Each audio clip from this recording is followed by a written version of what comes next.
Howdy, folks. Let me turn the camera around.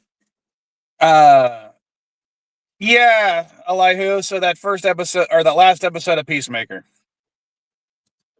kind of a letdown. They should have ended it where how they had it before. The seventh episode should have been the last one. I'm like, what is this idea of bringing that alternate version of Checkmate into the DCU? I'm like, okay, it's a secret organization, not to have the name blasted on the front of the building. I'm like, what the hell? I saw that. I'm like, what? There's that. I mean, Amanda Wallace was doing it now. The daughter's doing it. I'm like, okay. Okay, so we have an alternate universe where is going to be a new prison planet, and to me, that's literally rehashing half the plot from Superman. Because remember, Lex Luthor's whole thing was an interdimensional prison, and now they've got an interdimensional prison. And this is why I said Peacemaker should have come first. Probably. Because you could have written that part of it into Superman as now we know where it came from. That Lex did it. You have the prison, and that prison was designed by Lex for monetary purposes. So he could say, hey, you want to put somebody in here? Go ahead and do it. None of this makes sense. None of it. Yeah. And the fact that they are obvious, or at least they're strongly hinting that Lex is doing something to influence Flag and his people. I mean, they literally have them doing cocaine while their fellow agents are being slaughtered. Yeah. That is not how that character ever acts. And I don't know. I'm trying to figure out here, again, you're going to have plenty of people who are probably going to defend Gunn again, like they did for Superman. So, but he's honoring the comic book vision. I'm like, no, he's not. For instance, Peacemaker wasn't how do I say, the gratuitous sex stuff and the asshole innuendo shit wasn't necessarily Peacemaker's thing. Peacemaker, Punisher. It's not even Punisher. Peacemaker. Why are you bringing up Punisher? Punisher has nothing to do with DC. Yeah. So here's my thing. Peacemaker, the thing that made him different and kind of anti-hero-ish was the fact that he believed in peace. He believed in the justice and things like that.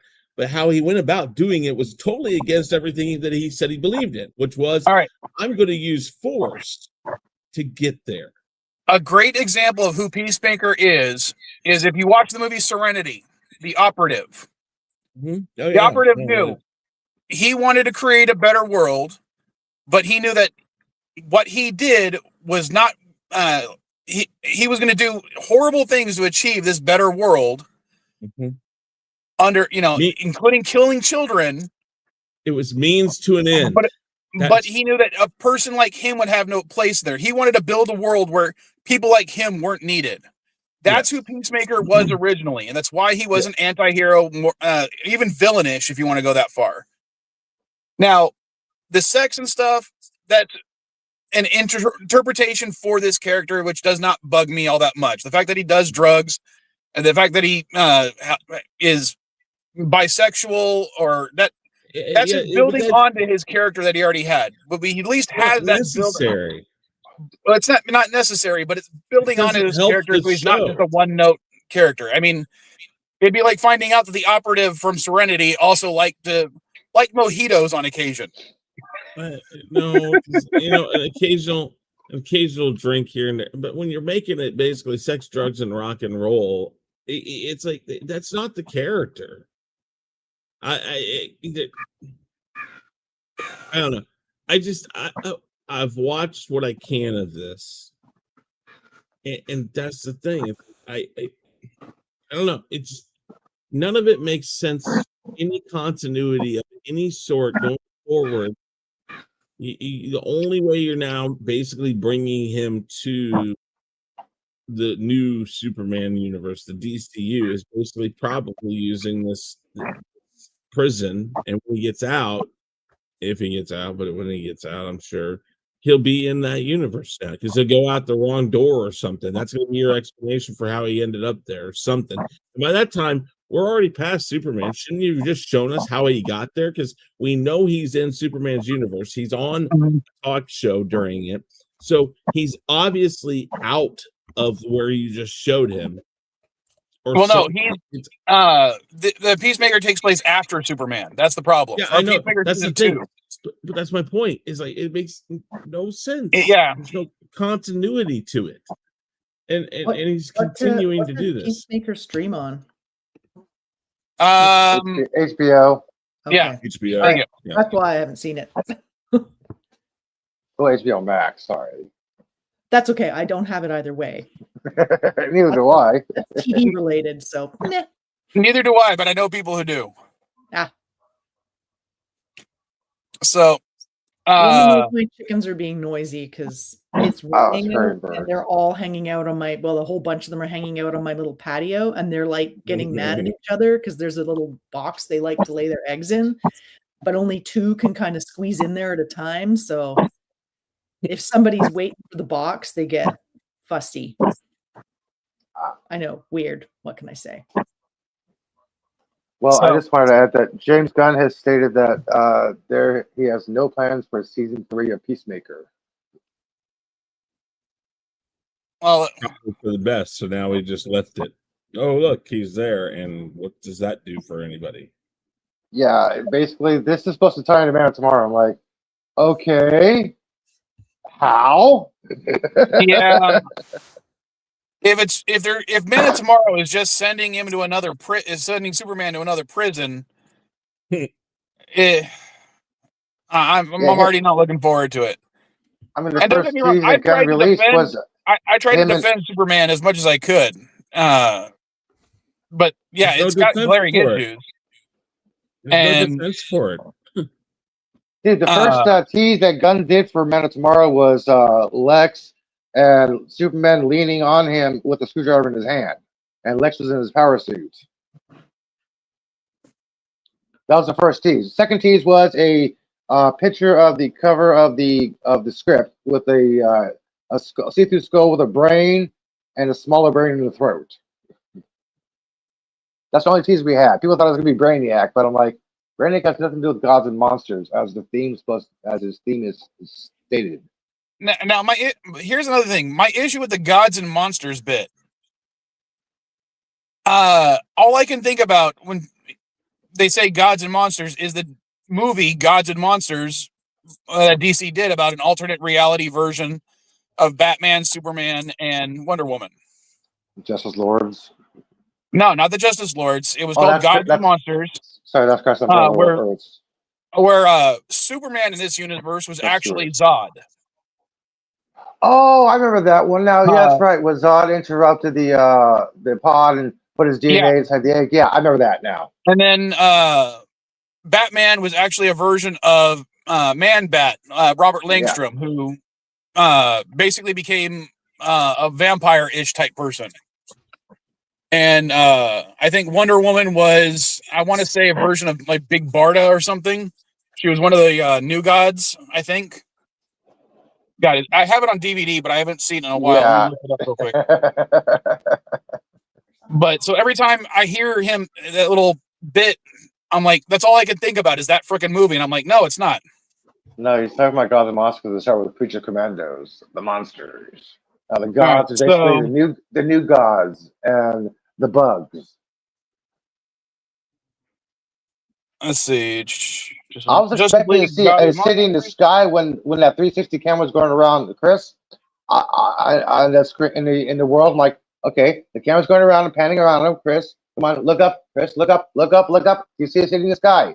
No city in the sky. I'm like, okay, so they're not on New Genesis. But I'm thinking, okay, yeah, sanctuary. that version of Wonder Woman was Becca, one of the new gods. Okay. So yeah, I just couldn't remember her name. But they showed how this version of Zod justifies himself being a hero, and it makes sense in context.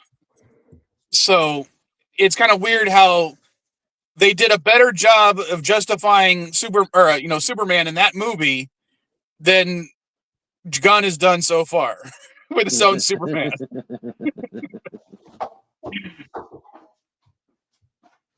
So, and yeah, when it comes to spoilers, Elihu, I don't look up that stuff. I avoid them until the movies come out.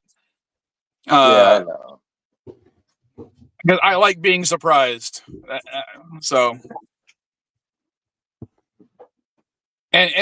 here's another issue I'm going to have now that I think about it, because James Gunn likes to recast people. This means that the second Suicide Squad movie, the one that had Peacemaker in it, is canon to this new universe, correct? Partially canon. They've referenced it. They said they're fighting Starro at Corto Maltese. Yeah, whatever James Rick Flag Jr. So yeah, James said whatever was mentioned is canon. Whatever's not mentioned is not canon. So Nathan Fillion plays Arm Fall Off Boy, or whatever his name was. Arm Fall Off Boy. Fall Off Boy. Detachable Kid. Yeah, the DK something. Yeah. So that DTK. means he's also playing Guy Gardner. So are they going to have like a flashback of Guy Gardner running into him and saying, "Hey, you look familiar"? It's like, what do you mean? This guy Peacemaker, it looks like he was once on a team with a guy that looks just like me with weird, stupid powers.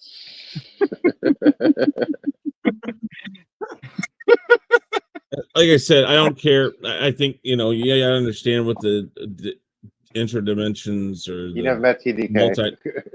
the multi dimensions and stuff. You have to understand that, people looking like other people's fine, but you need to explain why.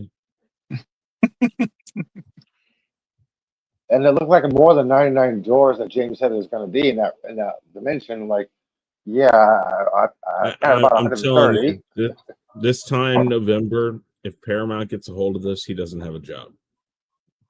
I really have no hope for this going much further if Paramount gets a hold of it. Well, let's see what Lanterns is going to be like. What does it matter? Why are we making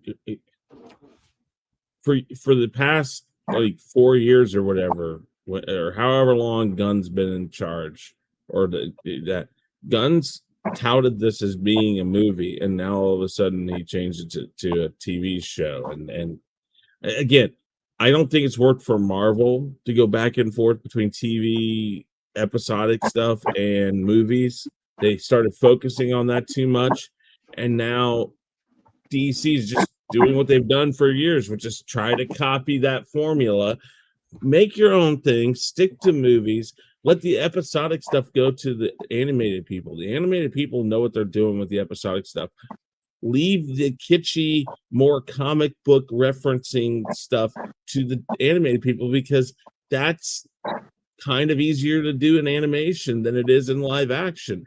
And when you do live action stuff that's more comic book looking, it starts looking like you're just throwing CGI barf up on the screen.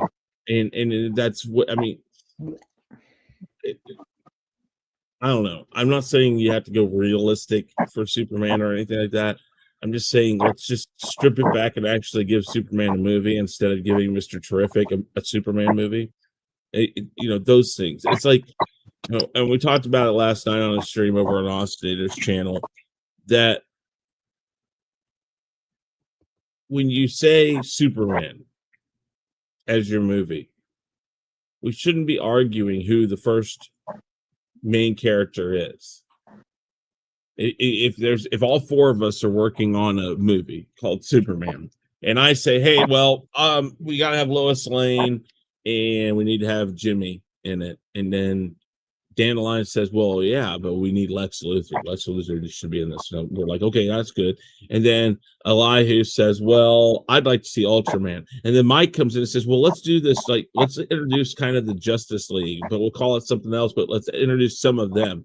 And so we come up with Hot Girl, Green Lantern, one of them, we don't know yet, and Mr. Terrific. And we're like, okay, that's cool. Now that we have our characters in this movie, we got to come up with who gets the most screen time. Well, is there a question on who should get the most screen time? I mean, are we going to say Guy Gardner gets it, or Green Lantern gets it, or the Justice King gets it? No, you're going to say Superman gets it. There's 15 minutes of this movie, and I may be wrong on the total time. There's like 15 minutes that Superman isn't even on screen. How does that happen in a movie called Superman? Other movies get called out for this stuff, and yet kind of like Beetlejuice, 17-minute total runtime of screen time of Michael Keaton in movies called Beetlejuice. No, not necessarily. Because here's the deal. Sometimes your character only needs a certain amount of time. For instance, Anthony.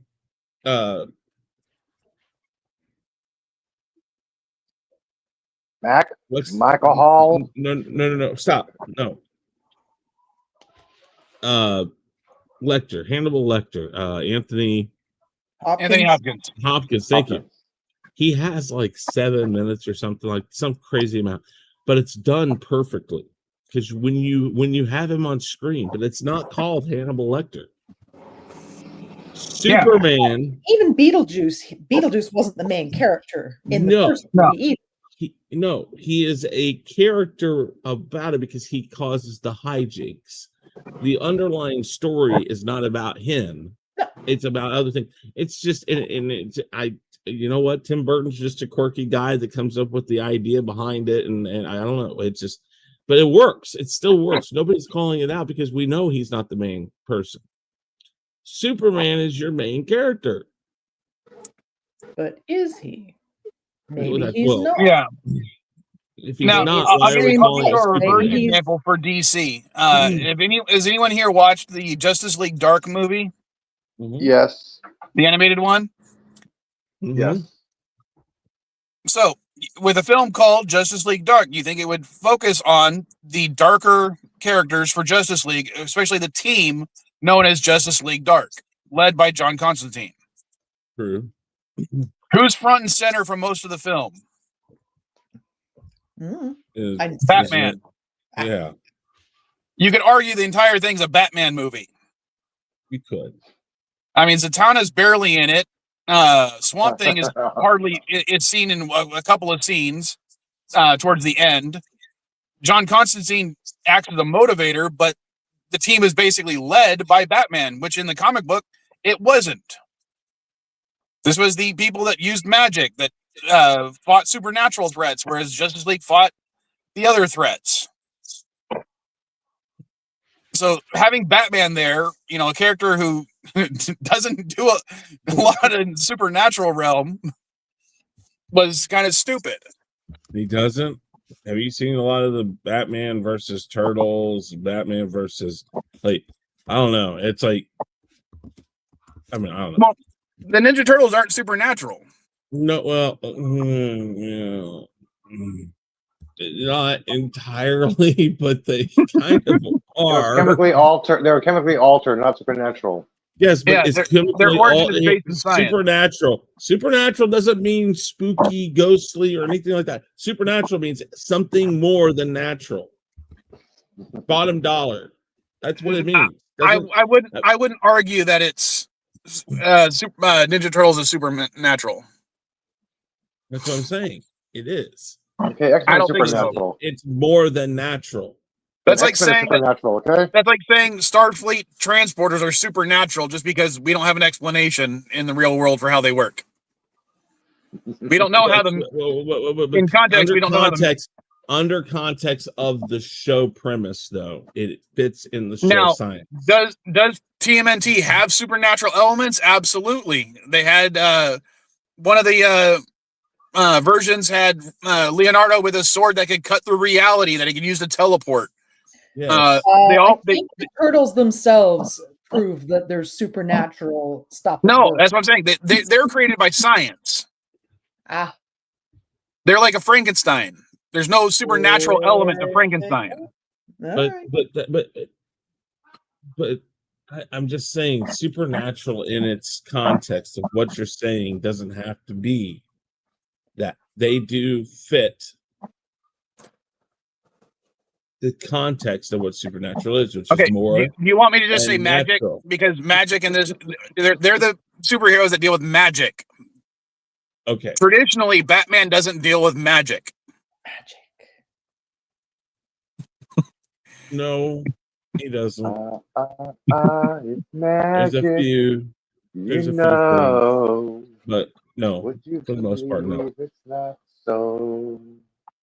But I mean, honestly, I'm of the mind that they should scrap this already and go to the animated people and say, "Can we just bring you up here? You help us write stuff for this." I kind of agree with you, Chris. I just don't see where this universe is going. It's DC is having too many issues trying to create their own cinematic universe.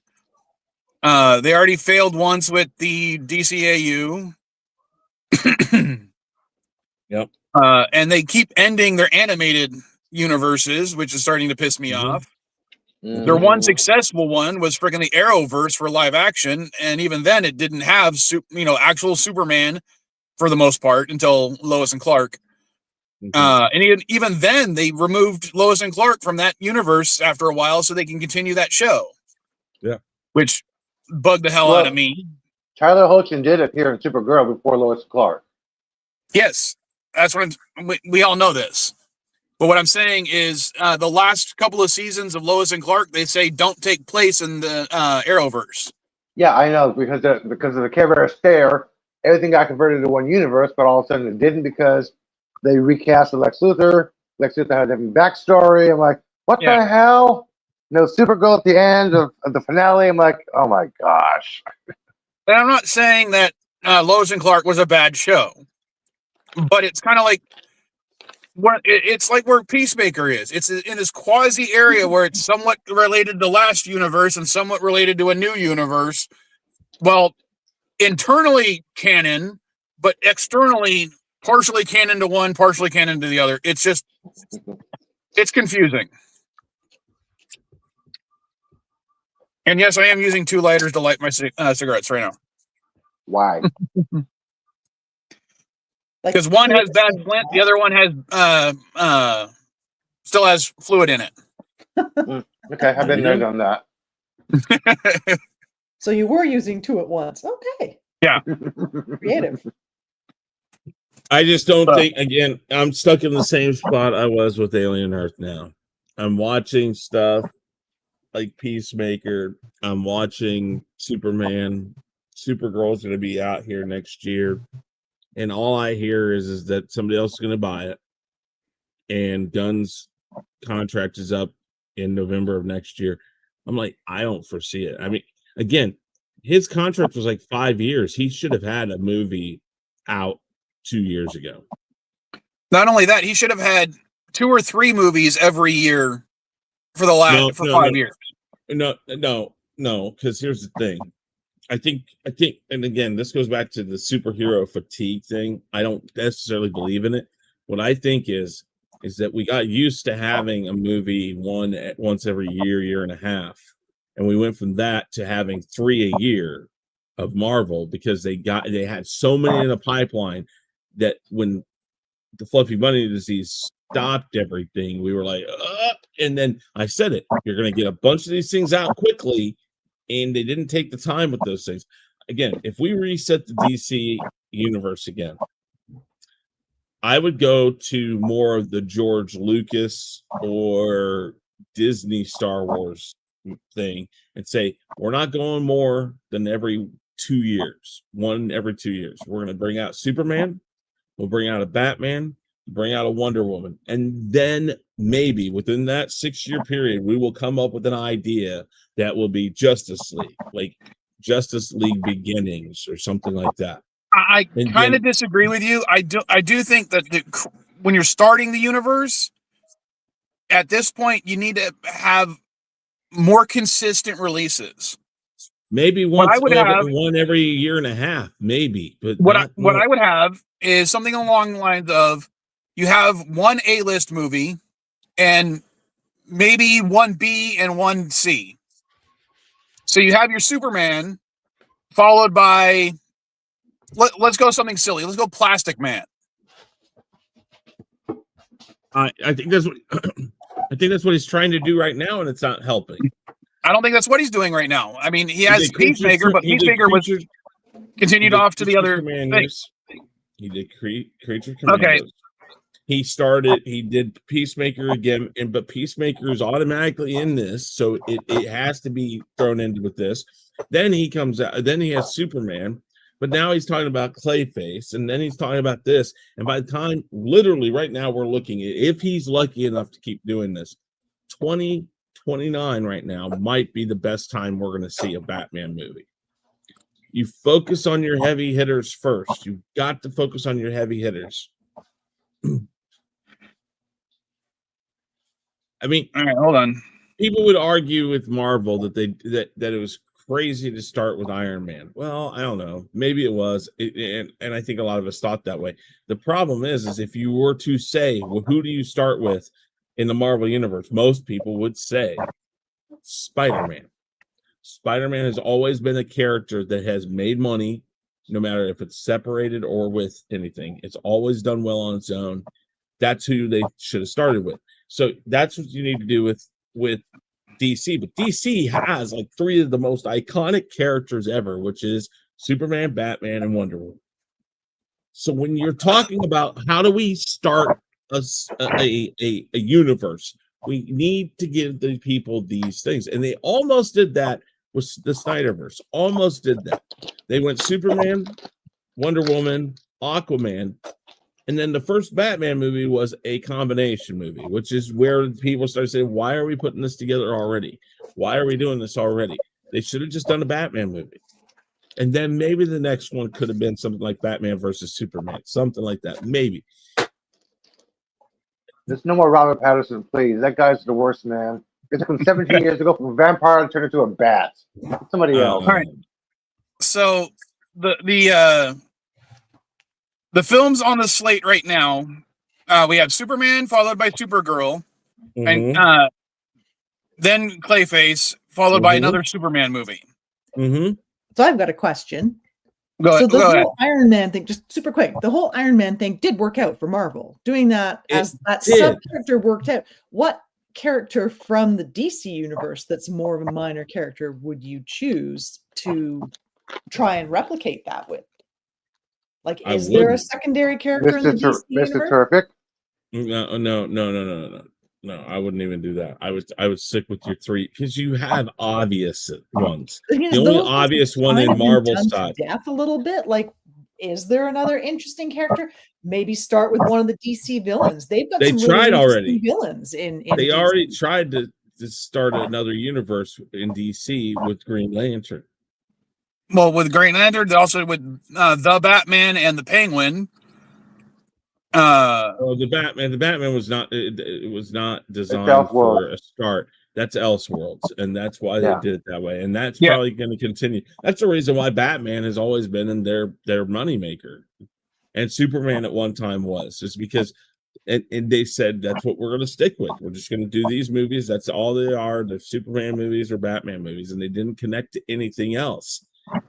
And while that can work, what they keep doing is going and starting a universe and then starting to do the exact same things they did in the last one that made it not work. They need to stop worrying about Marvel. Marvel's done what they're going to do. They'll either make it or they won't. They'll fix the problems they have or they won't. Doesn't matter. Don't even talk about Marvel. Don't go in there and say, well, Marvel's doing this and this. No, just do your movies. Come up with, again, start point A, we want to start here. So when we want to end up here, do what Feige did the first 10 years. He had that plan. I think that's why Disney stayed out of it. And then when they started doing the next plan, I think Disney got involved, and that's why it's gone downhill. Disney's been really involved. And now I've heard more from Feige again, and he's becoming more vocal again. So I'm wondering if he didn't step in and say, guys, no, we got to do better than this. I mean, I'm trying to tell you what to do, and you don't listen to me now. Why'd you look at what I did the first 10 years? Shut up and let me do my job. And I think that they have a better chance of fixing their issues. But I have no confidence in DC because all they're doing is let's do what Marvel did. Peacemaker's a TV show or episodic thing. Creature Commando's episodic. It's like, why are we starting right back where we did with what they're doing? Stop worrying about them. Give me movies. Give me movies with the main characters. You don't have to do. I'm not asking for origin stories over again. I agree with the people who say, man, we've seen Superman's origin story 5,000 times. My biggest problem with Superman 2025 is not only do we not need the origin story, we don't need to change anything about the origin story if we're going to agree upon this. If you're going to say, don't give me an origin story, then don't touch the origin story. I don't need to see Batman's parents killed every time. You can give me a picture of his parents, and he can give the sob story about, well, they were killed when I was very young. That's all you have to do. You don't have to go back and do the flashback of its parents getting shot by like the Spider-Man Joker did, or this or that. Yeah, we don't need any of that stuff anymore. If you don't it's want just that 1 week when I got my first powers. Yeah, that was it. This movie would have been fine. The Superman movie would have been fine without the origin story. But strip it down, folks. Lex and Superman. You can argue that Superman might be the third or fourth, maybe even fifth most important character in this movie. I think you could probably argue that. And that's the problem. It's like, how does he become an afterthought in his own movie? How is it that he has to rely on help from everybody to get the job done? And I brought it up last night. One of the best scenes in the horrible movie, but the best scenes in the movie, not necessarily well acted or anything, but the idea behind it was the junkyard scene in Superman 3 where Clark Kent is fighting Superman. It underlines the fact that Superman is on his own most often because he has to fight. He puts the world on his shoulders, and nobody is there to fight for him or get him out of the situations. And the Superman series from back in the 70s and 80s did that very well to show that he always looked to his father or his Kryptonian father for guidance. And even then, sometimes they said, listen, I can't help you. I'm not here for that. I'm here to teach you and do that. And then he would, in like the scene where he's fighting himself, it's not that Superman is inherently good, because people have to realize the reason why he's good is because of the Kents. The Kents found him and helped him become who he is, which is why it's important. And in this movie, Superman this past year, did a good job of showing why he is the way he is. But he's good because of his parents here, not because of his parents from Krypton. They like we said last week, his Kryptonian parents gave him his brain. Mm-hmm. His human parents gave him his heart. Exactly. So that is shown very, very well in Superman 3. Well, the heart part, yes. I wouldn't say the brain part because of the whole. No, what they again, I'm not going into the best movie ever. I'm just saying the scene very poignantly shows that Superman, that image, it doesn't mean that it was always going to be good. If he had been found by somebody who realized, oh, look, he's got superpowers, and that person had evil plans. Let's say Lex Luthor was older. And I think there's even a comic book like this where Lex finds him. Ultraman. They did alternate version of Smallville. Yeah, Smallville did a version where Lionel Luthor found him. Yeah, exactly. That's my point, is that he could have become evil. He could have at any point. He could have. It's the Kents that help bring him up to be what Superman is known as. This. Can I mention something off topic? Yeah. Go ahead. My favorite thing about it being Thanksgiving weekend in Canada is I get to have my favorite breakfast food, pumpkin pie. I do love a good pumpkin pie. You can have it anytime. Yeah. Pumpkin pie anytime. It's just too much. As opposed to pirate buns, which I will eat anytime. I don't know what are pirate buns. I'm sorry, I'm not familiar. At Easter, you call them hot cross buns, but the rest of the year they're pirate buns because there's X marks the spot. Hey, I have other people who now call them pirate buns. They love that. I've never heard that before. I made it up. Oh, okay. All right. But now every time you see them, you'll think pirate buns. Oh my gosh, thank you. So we should start advocating to start having pirate buns on National Talk Like a Pirate Day. Oh, that's a great idea. But maybe even infuse some rum into the dough. Ooh, yeah, I already made it. Except for you're baking them, so the rum would be gone. But I just have the flavor of it. I just think that you gotta. I don't know. I think that you need to have people who aren't going to go so deep dive in this. Right now, the problem I think that the DCU has is that you've got a guy that wants to make comic book movies that appeal to comic book people, and you can't cut out the normies. And because here's the thing, how many years are we going to go where you say a movie can be just losing like a little bit of money, but every movie's losing just a little bit of money? It didn't even make money according to the 3 times the cost to make it rule. And something like Superman, it doesn't matter as much because every time there's a Superman movie, the comic book sales go up. Of course, there's also licensing.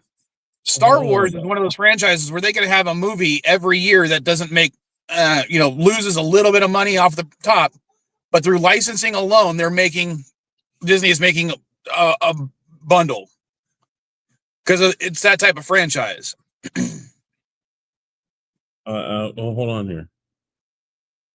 I mean, yeah, I don't think that really matters though, because I don't. It's revenue stream from a different place. I don't know. Maybe it does matter. Maybe it doesn't. But it just, I don't know. I just don't see this going anywhere. I don't understand the planning. It feels like they're just trying to jump right into something that to try to compete with Marvel. And it's like, just separate your product. You have better superheroes. At least the top 3 are better. And after what they did with the first Aquaman, at least after the Snyder cut of Justice League came out, I was like, oh, okay, I get it now. And it made Aquaman a much better movie to me because now it actually tied into the movie. And I'm like, okay, I get it now. I get why he's, the things he says in the movie, because there were scenes cut out of Justice League that when they put him in the Zack Snyder cut, I was like, oh, so he knows this guy. He knows this. He's already had these conversations. They took a lot of that out of so it made Aquaman much better. So you could even say Aquaman's up there. The Flash could be up there. Cyborg could be up. I mean, those are more B characters, I think, but you have more A tier characters than Marvel has. You have how about Chris? Hang on, I gotta say something. If you've seen Creature Commando, every single superhero on the that's on that field, that is James's plan to introduce them. So you see Wonder Woman, Lantern, you see Batman. I understand that. Okay, yeah, but it's not on the slate even close. Sense. I know. That's the thing. Why are you introducing 800 characters and then saying we're going to get to this? No, you're not.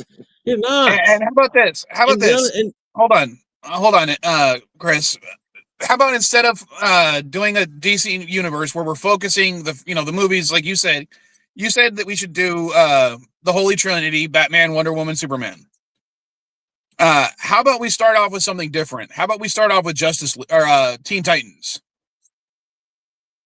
We have, you could have like a Robin movie where, yes, Batman's there, but the focus of the movie is Robin. I think they're trying to do that in a sense. I don't think that works. Again, I think it would work. But he's doing that already, basically. Not with those exact people, but Creature Commandos is kind of like doing that. It's like going into a secondary tier of stuff. And again, I mean, I'd be okay with doing a Robin. I'd be okay with doing a Robin origin story before a Batman movie if it led to the Batman movie. Robin. Dick Grayson, original one. Okay, because we're talking about Justice or Teen Titans. We're talking about Dick Grayson, free Nightwing. Gotcha. Now, but what I would do in that context is you have your Robin movie, you have your Cyborg movie, you have. How do you do Beast? Maybe I'm already coming into a problem because Beast Boy or Changeling, however you want to name him. The only reason I was thinking about starting off with the Teen Titans is, one, they're a team, so you have your team movie at the end of the film that they're introduced in. But also because Teen Titans has had a significant presence due to their animated shows. Yeah, but didn't Beast Boy get a blood transfusion? That's why he's able to change from this Martian? No, he actually started off as part of Doom Patrol, and Doom Patrol was freaking phenomenal. I love Doom Patrol. Oh yes. But that's my point, is that, okay, fine. If you're gonna do that, though, you got to go to the animated section and say, listen, you're gonna write our stories. But now you're getting into my problem with why we can't. You just want standalone films, period. No. I did not. I don't. No. What I'm saying is there's a reason why a lot of those movies and those series are animated, because they lean towards the comics more, and it's difficult to show that stuff in a very good presentation in live action because it gets to look a little cartoonish. But it doesn't feel that cartoonish in a cartoon or animated format. It feels more substantive. I think you're still going too far into things. If you want to take somebody like the Robin and get to a Teen Titans movie, fine. But I think then you need to start with a Robin origin story. And how does he meet Batman, and then maybe lead into a Batman movie. But I still think you got to start with the big ones and just give them the attention like it's a standalone, with the intention that you will acknowledge that there's Metropolis, or Batman saying, Alfred coming to Batman to Bruce and saying, you can't save the world by yourself, and he says no, but there's others out there like me. Just make sure you acknowledge that it's there, and then play up the fact that it's a Superman movie. It is a Batman movie. Understand that the Rogues Gallery of Batman might eventually come into play with some of Superman, but it is his group of villains. These things, strip it down to the most simple and basic of factors, and stop worrying about giving us the Justice Gang because I love the fact where they show the Hall of Justice. I loved that. It looked great on screen. Listen, there are things that I loved about this movie, but it's like I get into it and then something takes me out of it. I get into it, something takes me out of it. I get into it, something takes me out of it. And that's what I can't get. I've watched it like 20 times and I still feel the same way every time. I can't find anything redeeming it from the fact that it's disconjointed and like just a mess. I kind of feel the same way. I mean, I like the movie, but Ant-Man and Wasp, Quantumania, I think that one was is very similar to yours. Like there's scenes where I'm like, oh, this is great, and then I'm like, what the fuck is going on? oh, Yeah. this is great. What the fuck is going on? Yeah. Do you know what is And- missing in the DCU right now?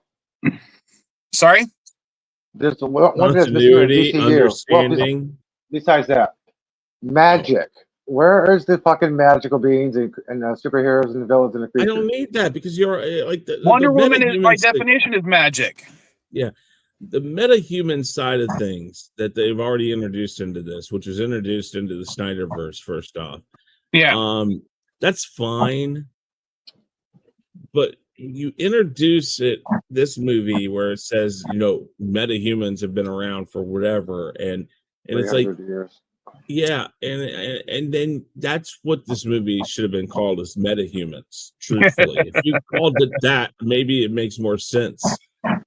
But I mean, you run with the title metahumans.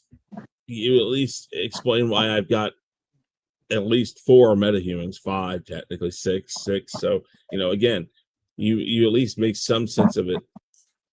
Again, I think that we're getting DC is trying to introduce all these characters they have so quickly because they're like, we're way behind the 8 ball. I mean, look, you look at Marvel. Marvel's introduced every freaking thing that they can, and now they're not even worrying was about actually a bit of a problem for me with the Marvel thing because they always have the little teasers at the end of the movies, and there was lots of teasers. So I'm like, they've that lost would be cool. track I of would that. love to see more of that. They've then it's lost just track enough. of those connecting. Yeah.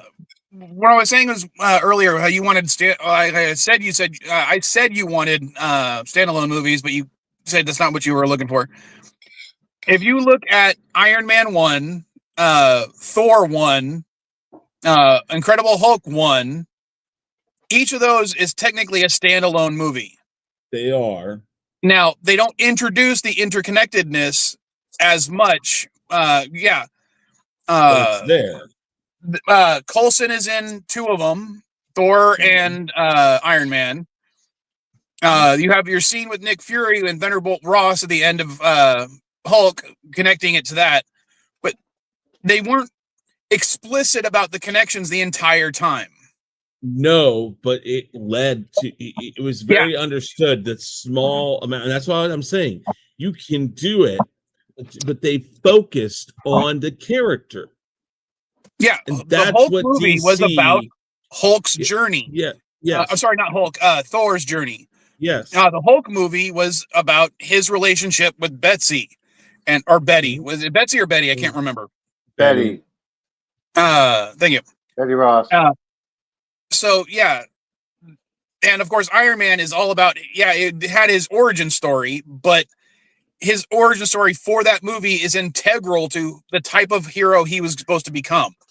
But it also plays, but the thing is as they go along, because of the things that they do in these movies, it's built on as the movies go along and within their own series and within the overall arching superhero saga.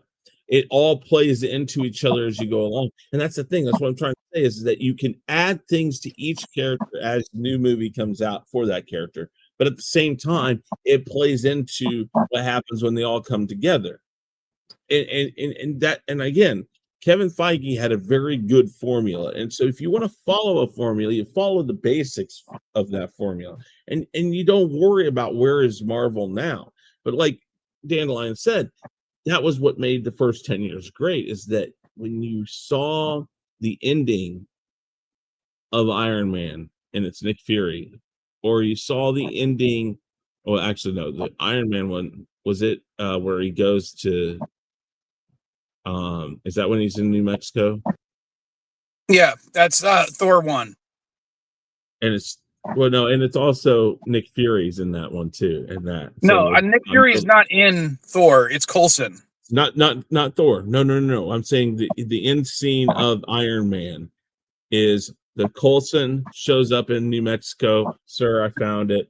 And then I think it's also Nick Fury coming and being in Stark's mansion and saying, "I'm putting together a team." But I don't know. Was it Iron Man 1? Because I thought, because Iron Man 2 is where they introduce. Yeah, I think it was Iron Man 2 is where you had the Thor scene. That might be. Or sorry, the Colton Hammer scene.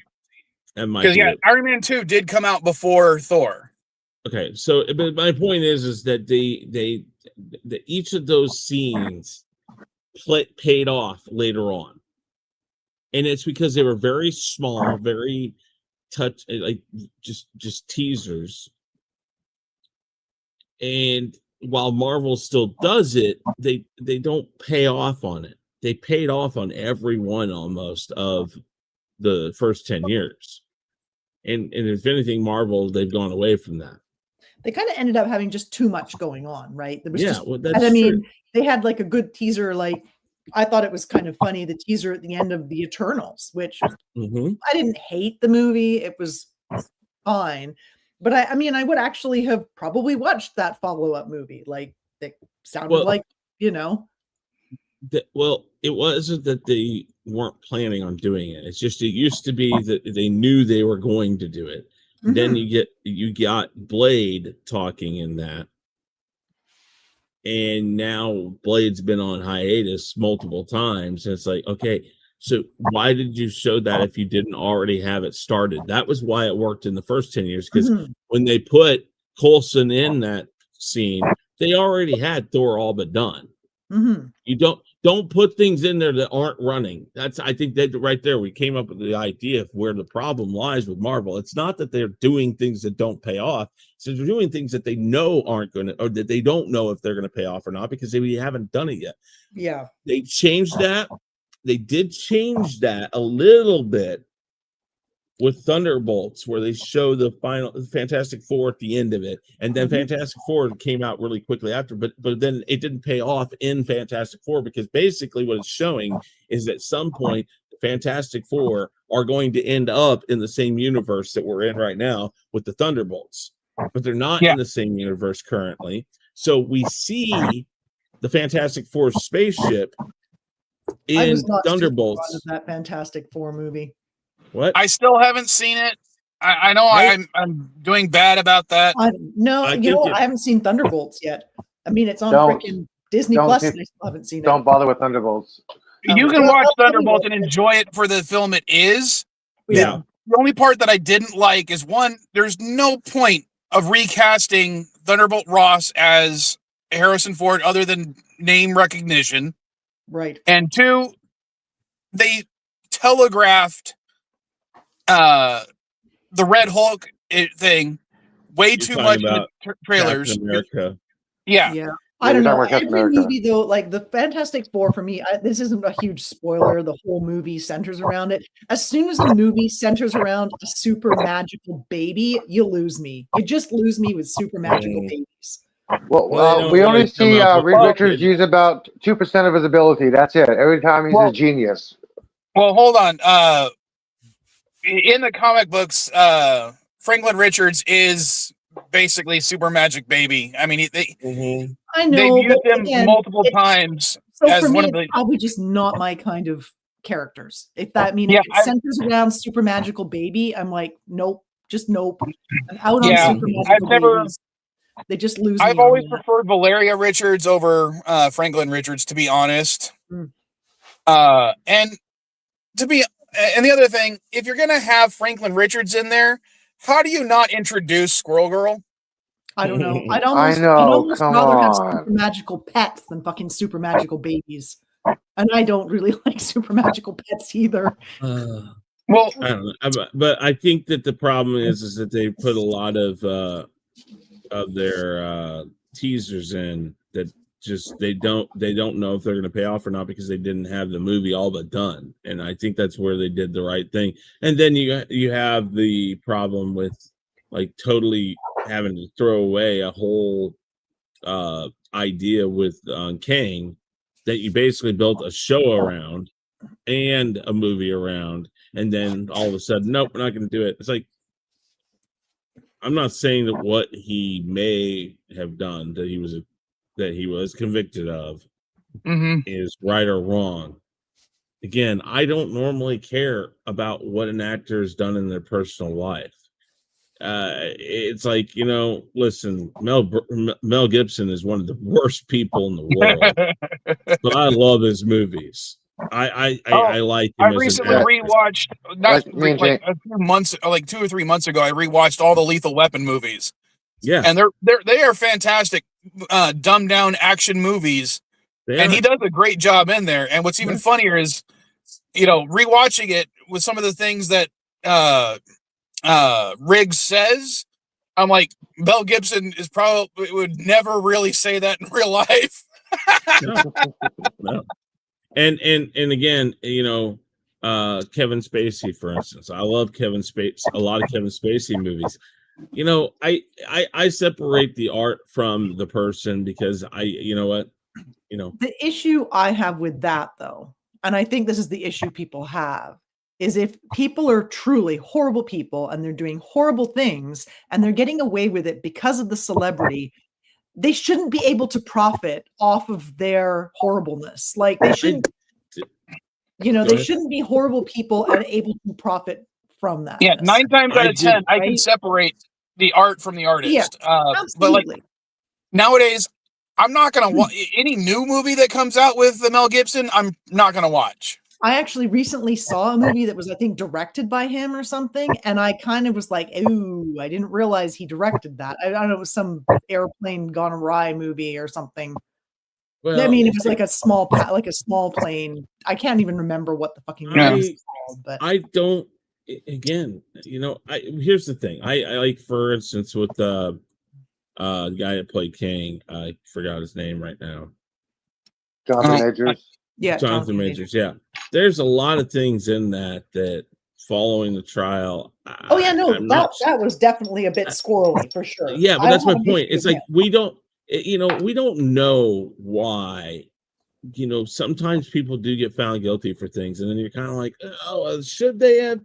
Listen, that's why I say you got to keep that politics out of it. No, I know, but on the same token, it's not Mel Gibson having any criminal thing. I just don't particularly care for his politics, and I just don't want to support the profiting on the of a person who's side. Right? On the same side of that, though, I look at people who are like, for instance, George Clooney was a vocal detractor of Donald Trump's. He helped. He did a lot of fundraising for Biden, and then when it switched over to Harris, he did a lot of stuff with her, and he did it because he didn't want Trump back in. Well, you know what? People who jump on the bandwagon because he was involved with that, I think, are idiotic. It's like, why are you following somebody in Hollywood because of his personal viewpoints? It's like, I hate that.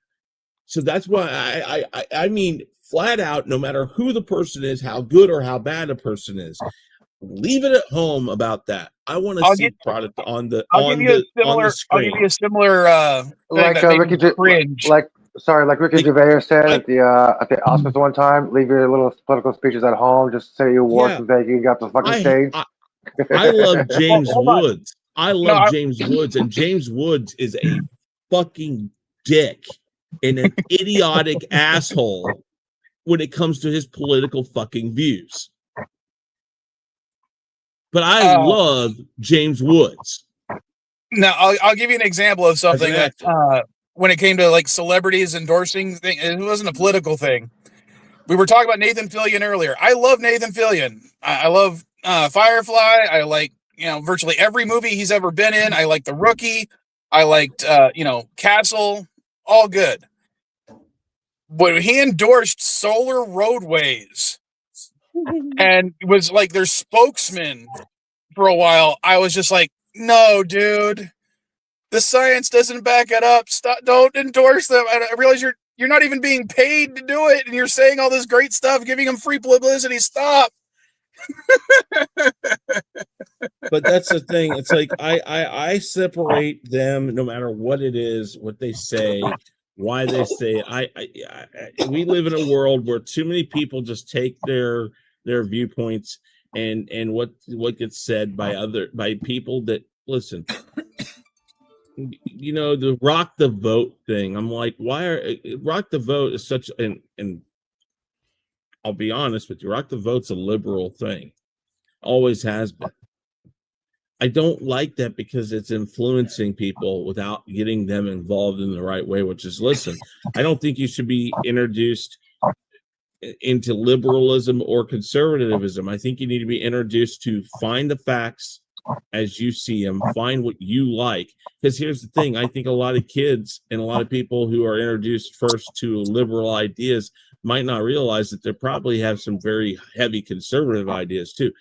Ideally, most people in the world have a good mixture of both.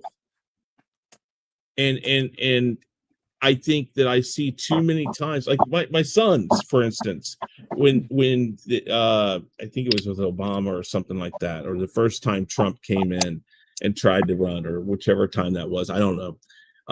Was that with Obama? Didn't he try to run against Obama? It was actually after Obama.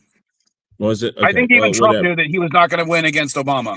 Okay, well, quickly to respond to Gap's comment, I think that actors have just as much right as anybody else to state their opinions. Like, we're all allowed to say what we think.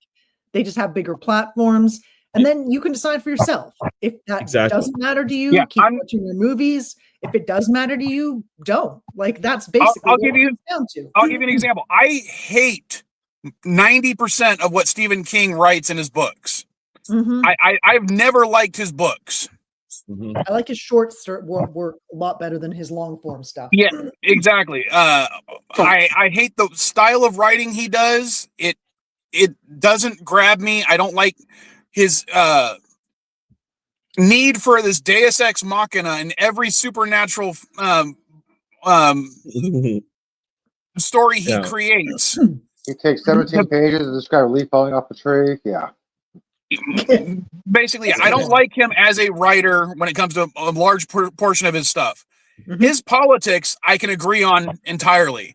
I am not going to vote on something, though, because of Stephen King. But any celebrity endorsements, I don't care about what a celebrity says. I'm going to go back to my story here and finish it real quick. Oh, go ahead. My kids, whenever it was that Donald Trump first ran, because he didn't win the first time, whichever one it was, or something like that. Back in the many days ago. Maybe not. No, my kids were alive. Yeah, before 2016, whatever. He'd run before. Yeah. So, it might have been 2016. I don't know. One of those times. He won in 16. So. Fine. I said one of those times. I don't know. I just know that my kids came home, and I can't remember exactly who the candidate was. I think it might have been him. So maybe it was when he won. And they said, well, I don't like Donald Trump, and I want Hillary Clinton to win. And I said, why? And they say, well, I just don't like Donald Trump. And I said, that's fine, but why? Why would you not want him as president? I don't want my kids growing up listening to what I have to say about my political views. I want them to learn how to vote right. And that's the problem we've had since MTV got involved. And granted, they did this with kids back in the day too, young voters. They did it back then, young Republicans, young Democrats. It's been out there for years. I'm just saying, with media the way it is now, it is so hard to teach kids and to teach new voters that we need to stop and explore the options ourselves. But Dandelion, he did not run in 2012, which is what you're talking about. He considered it, but he didn't actually join the Republican ticket. He had, even before then, he had entered the race once, but dropped out really early. He considered running, but he didn't end up running. The problem with that is he dominated the news cycle because he was all for that, the birther conspiracy. Show us the birth certificate. Obama's not really an American, right? And that because he was in the discourse so often, I think a lot of people confuse him as actually running during 2012, which he did not run. I thought he had run years and years previously, not nothing to do with any of the current stuff. I thought he had run in 2000 or something like that, but as a very early dropout candidate. Well, I'm gonna very early. I could be wrong. I that was the impression I had got somewhere. Basically, he's a non-candidate. Apparently in 96.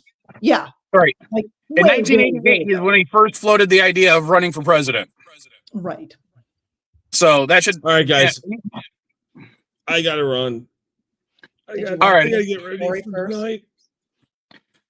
So yeah, I'm Sure, hearing an correct. echo all of a sudden. Hello? That's okay. I just thought Chris was in the middle of a story when we kept interrupting him. Well, no, Yeah. I was just saying, and again, this is not the political stream, so I wanted to stay off of it. My point is I want art, and I will look past everything short of murder, doing things wrong with people of a certain age, absolutely violence towards women, things like that. People who leave horrible messages to their daughter on the phone, like Mel Gibson. You know what? I've been enraged at things that my ex-wife has done and said things, and then I've had to turn around and look at my I'd be kid guilty of that and too. say, and looked at my kid and said, "Listen, my problems with your mom are my problems. Please do not listen to me." If I went by half the stuff that Mel Gibson has been chastised on, listen, you know what? The worst thing that you could say about him is that his anti-Semitic statements that he has made is bad. But even then, I'm gonna, you know what? He's a horrible person. I admit it. But I like his movies. I'm sorry. I will look past a person's transgressions because you know what? I don't listen to their political views either. You know what? Oprah for years has talked crap about other political figures. If she really wanted to, she could jump into any election and probably win in 5 seconds. Maybe she could have a few years ago. I don't think she could anymore. Hmm. I don't know, man. She comes out and people are waiting for the free car.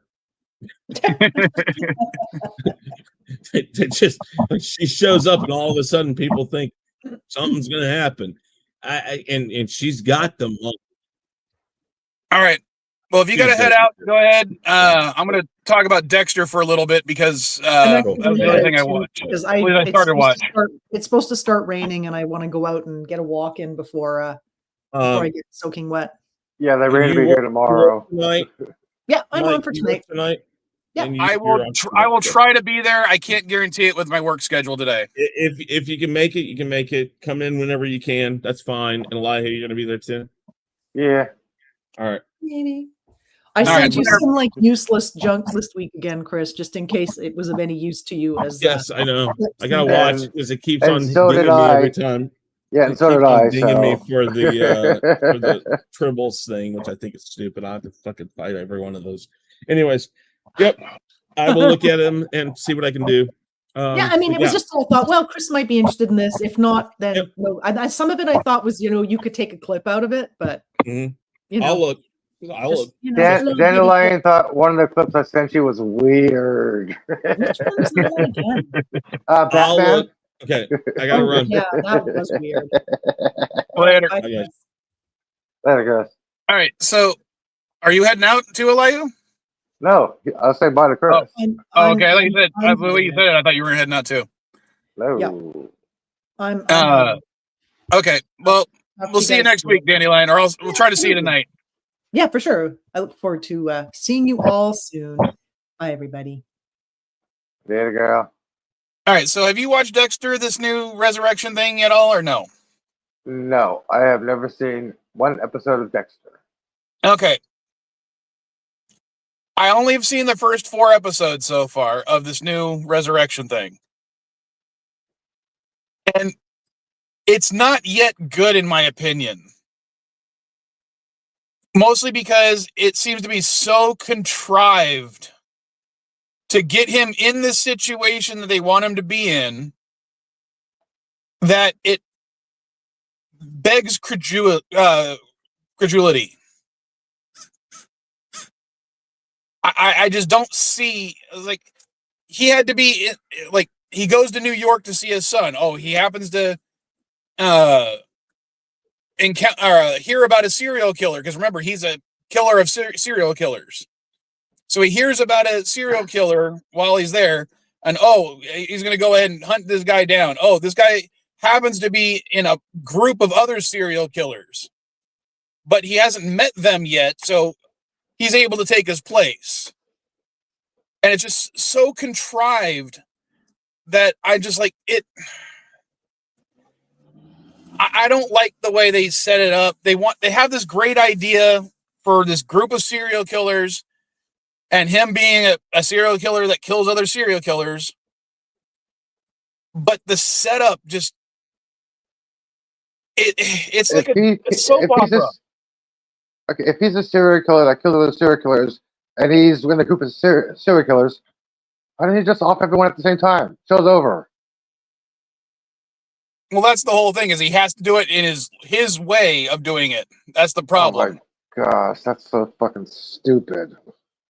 And of course, they have this, by episode 4 is when they're introducing this group of serial killers. And one of them, he's starting to, you can already see that they're going to hint at a sexual relationship between one of them. And I don't know, they don't seem to be using the cast very well. Neil Patrick Harris plays one of the serial killers, and he seems to be completely wasted. He's essentially playing Neil Patrick Harris as a serial killer, which doesn't seem to work for me. Peter Dinklage is probably the best actor that they, have brought on. That he's playing so far against type that it works perfectly. Uma Thurman's in there, and it's like they have her in there just for the name recognition, because her part, I was gonna say, as of right now, could be played by any fucking person. It just, I don't know. It's like anybody could play Jor-El and Superman, but they wanted a name brand. Let's get Marlon Brando. Yeah, but Brando did make it his own. He is a fucked up, washed up loser. He was a hack. I agree with Christopher Reeves. He was a hack. Hold on. Did you see that? Did you see that interview that he did when he talked shit about him on TV? No, I didn't. I think it was like one of the talk shows. I forgot which one it was. And the host asked him, like, what was it like working with the great Marlon Brando? And Chris was like, that man was a joke. I thought when I found out that I was going to work with him, I thought, wow, a legend. And when he met him and he saw him working on set, he thought, this man is a joke. He's reading off of cards. He's doing what he wants to do. He's not listening to the director. This is not what I thought a great actor would be like. Yeah, he despised him because of that. I'm like, yeah, I agree. Marlon Brando was a fucking hack. Well, I'll give you an example. In Dexter, the original series, not the 2 sequel series, John Lithgow plays the Trinity Killer. And Lithgow's a great actor. He's a name brand A-list celebrity, but he's great. Plays against type so well that it works, perfectly. I feel that Uma Thurman and Neil Patrick Harris's performances were completely wasted. At least so far. And I guess it doesn't matter for Neil Patrick Harris's character, because his character is killed off the same episode he's introduced. So, yeah. So far, I'm going to finish it, but there's a reason I only watched 3 episodes the entire week. Gotcha. Yeah, there's a reason why I haven't watched any episodes ever. Doesn't interest me. Well, the premise of a serial killer that hunts other serial killers is interesting. The fact that they the series takes place where he's in Miami, and it just happens to be all these bad people show up in Miami. Convenience of script. Yeah. The guy went around the country. Yeah, that would make more sense. Like Supernatural. All the beings didn't come to Lawrence, Kansas. They went around the country. Yeah, that worked for them. Well, even Supernatural takes it to an extreme where everything happens within the United States. Yeah, but everything didn't happen or come to that in Lawrence. They had to go to it. They were traveling a lot. They're traveling all over, but by the time you get the 4 horsemen of the apocalypse and all four horsemen happen to show up in the United States at the same time, that's kind of, I don't know. It's the world of it's the United States of planet Earth. Yeah. I mean, I did like the fact that they tried to bring in other mythologies at times, but now you had Odin, Kali, and like other little g gods show up, but they're all in the United States. They all happen to be in the United States. Ooh. So, I mean, at least have you ever seen American Gods? I don't think so. I mean, at least that makes sense because these are all aspects of other gods that are in the United States for reasons. Even like Odin, who's a big player in American Gods, that version of Odin is an aspect of people who came to the United States believing in Odin at the time. So there's Odin back in his main country, and there's Odin in the United States. There's 2 different versions of Odin because of the beliefs of the people who believe in him. If that makes sense. Oh, no wonder I never heard of it. It's on Stars. This actually looks good. I'm reading the synopsis right here. I'm American like, okay. Gods is great. They did a really good job, even though it's not 100% based on the comic book. American Gods is really good. Plus, the guy who played in John Wick, the hotel manager, he plays Odin. I'm looking right here. Cordelia, Jen. What the hell is it? I don't see anyone's Odin. All I see is Shadow Moon, Laura Moon, Bliss, Technical Boy, Mr. Wednesdays, Solly, Mr. World, Mr. Wednesday. Mr. Wednesday, Ian McShane. Yeah. Okay. Orlando Jones is in this. Paul Schreiber. Okay. The reason he's called Mr. Wednesday is because Wednesday is named after Odin. Yeah. So, yeah. Okay. Okay. Then I'm going to put this on my watch list. I think I don't have Stars. I mean, that's why I've never heard of it. But I made a synopsis and look at the trailer, and it actually looks pretty good. So this is on my watch list. Yeah. I would recommend it. If you like Supernatural, you'd like American Gods, as far, I would imagine. Okay. Oh, what else? I didn't really watch anything. It was mostly, just listening to old crime dramas most of the week, catching up on my podcasts. Have you seen anything this week that you want to talk about? Oh, not really. I haven't seen the last episode of Alien Earth. I haven't seen the last couple episodes of Invasion I yet. didn't see it either. Yeah, not really. Nothing new, really. I can't think of anything really new. Shit. Well, I have started some other small projects. Like for the screenshot, I've got 2 Game Boys I'm going to be trying to repair, refurbish, and customize. That was a picture of one of them before I started sanding it down.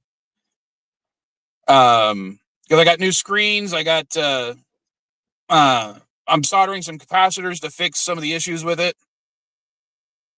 And I don't know what color I'm gonna paint it yet, because I got a red one and a silver one, but the silver one is a base cream underneath the silver paint, whereas the red one is just red plastic. I'm sorry, I was reading some news that was on the ticker. Holy shit! Sorry. What? Benioff, Salesforce, one of the highest contributors to Trump, is calling on Trump to Oh, send in the National Guard here to SF. I'm like, what the fuck? yeah. Let's not do politics right Yeah, now. that kind of freaked me out. I was like, okay, sorry, this is my city. Sorry. Then the other project is I started finally modifying my Phantom shuttle from Star Wars to turn it into a new ship for my character in the reviews. Oh, So far, I've removed the front guns and the top droid socket and other gun emplacement. So I'm going to sand it down. I'm going to add some greeblies and repaint the thing eventually. So that's why I don't have it in the car to show you right now. what are you gonna paint it? Hot pink? No, you know, purple is my favorite color, so I'm going to keep it basically the same as it is in the Rebels show. But I'm going to, instead of the yellow and blue highlights, I'm going to do purple highlights. Gotcha. It'll look the same to me because I have a slight color blindness. Purple looks blue, and blue looks purple to me. Some shades of difference. I found it out the hard way because one time I was doing background, and I was recording going to President B Hall, and it said I needed a dark blue button-up shirt. I'm like, okay. Went to the thrift shop. I found one. I bought it, wore it. I was told to send it in the back because my shirt was too purple. I'm like, what? It's blue. It's purple. Wait, so when you see the GameSwap logo, what color does that look like to you? Light purple. Well, it's supposed to be like a royal purple, so more of a vibrant purple, not light. Oh, it's a light purple to me. No, the funnier part about that specific color of purple is the reason I chose it is in hexadecimal. The last 3 digits of it are 666. Ah, gotcha. That's why I use it. I'm like, oh, it's funny and it's a good color purple. Yeah, that's why when I look at the red blue shift, I see a light purple. I'm like, okay, that's farther out than that blue one. I mean, it's closer to the blue one. All right, so what color is this? That looks blue. Yes, it's blue. Okay. Certain shades of certain colors to me. Well, I also got this one. That's green. Oh, and a fun story. When last time I wore this shirt and this bandana, someone said something. It wasn't this shirt. It was a different orange shirt that I had. But a little kid was like, "Is he trying to be a pumpkin?" Because I had the green with the little bandana tail and orange shirt. So I've stopped wearing that one, and then you should have said no. I'm a hairy squash. Then I've got my Dia de la Muerta, or however you pronounce that, because I know Mrs. Vile's going to yell at me. Wasn't that last night? No, we went to a friend of hers' daughter's pool party. Ah. And oh my God, the cake they had. I have never seen that thick of frosting on a cake before. The frosting layer was, one, extremely sugary and rich. And two, I am not kidding, it was probably about a centimeter wide. Damn. I mean, I'm glad I don't have diabetes because I ate my whole slice, and if I almost went into a sugar coma right then and there. Mrs. Vile didn't even finish hers because she is diabetic. Ah. So. Yeah, if I'm gonna have cake, I'll make it myself. I don't buy slices of cake at stores and like that. No, if I want cake, I'll make it myself. I do have a fun story to tell from work. Basically, how my job is, how, one of the things I do is I put the books on the shelves, right? Mm-hmm. Well, just like any other thing, sometimes things are shipped to the store early on accident. And I cannot put them on the shelves when they're shipped early. The thing is, I don't know what books are in each box they send until I open the box. So I'm going through a box. There's the new Harry Potter pop-up book. And I'm like, okay, this isn't on my list to put out. I put it off to the side and I start going through the rest of the box. And someone sees the new Harry Potter book. And they're like, oh, I'm just going to take this because it's right there. And I said, sorry, you can't take it. It's not on the shelves yet. And she goes, well, it's right there. I said, yeah, but it's not on the shelves yet because its release date isn't for another week. They're like, but you have it right there. I'm like, yeah, but it's not in the store's system. If you try to take it to a register, it won't scan. But you have it right there. I was like, yes, but it's not for sale yet. But you have it right there. I literally tried to explain it to her. You know how some movies have release dates? Now, the movies might be shipped to the theaters days or weeks in advance, but they don't play the movies until the release date.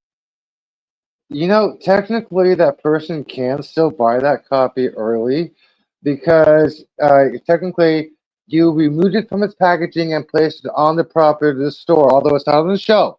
Customer sees it, does not need the barcode to ring it up as the price listed on the book itself. So technically, the customer can still purchase that. No, because if they scan it, it won't ring up in the register. That's why I said they don't need a barcode. The manager or somebody else can literally insert the price that's listed on the book itself. A book has a price along with the barcode. Yes, but Walmart doesn't sell the books at the price on the barcode on the books. They can if the customer insists. I will put it to you this way. It's Walmart. The only person in the entire store that can do that is the store manager. That's what I said, the manager. Yeah, the manager's not going to do that. So, but when I told her, it's like the movie, they have release dates. Her response quite literally was, this isn't a movie, this is a book. And I'm like, okay, do you remember when Harry Potter was first coming out and they had these big release parties for when the books came out? She goes, yeah. I'm like, do you think those books arrived the same day as the release party? No, they were released. The books arrived to the stores days or weeks in advance. They just couldn't sell them until that release. And of course, she looked me dead in the eye and just said, but you have it right here. That reminds me of the very last Harry Potter book. When it was coming out, right? It was first coming out in the public library system. Then it was coming into the stores for sales because they Rowling wanted the people to actually read it for free before they can buy it. She's like, yeah, this is Harry Potter library system. New Orleans only accidentally ordered one book instead of 100 copies. When I ordered it, they go, yeah, we already have it here, but we can't release it to you. We can't release it yet. It's going to be in a lottery system. Like, okay, fine. I won the lottery system. I was the very first person in New Orleans to read the last Harry Potter book. And yeah, Gab After Dark, the store would get in trouble if they tried to sell it early because these are contractual things. So finally, I was just kind of fed up with her, and I just said, fine, go ahead and take it. Go to any register. It's not going to come up, and they're just going to not sell it to you. And she's like, well, I'll take it anyway. And I haven't heard back yet, but I'm sure the next time I go to that store, which might be today, by the way, that book will be waiting for me so I can put it on the shelf finally, because it's not supposed to go out till Tuesday. And it's just really funny when that's happened several times, certain books. And sometimes the company I work, our client that actually does the book stuff, they are very, very, very adamant about certain books not being sold or even put on the shelf until that Tuesday. Damn. So even if I go to that store on a Sunday or Monday, I still can't put those specific books on the shelf until Tuesday. And I'll just have to leave it with the store saying, hey, on Tuesday, put this specific book on the shelf. Because I won't be here that day.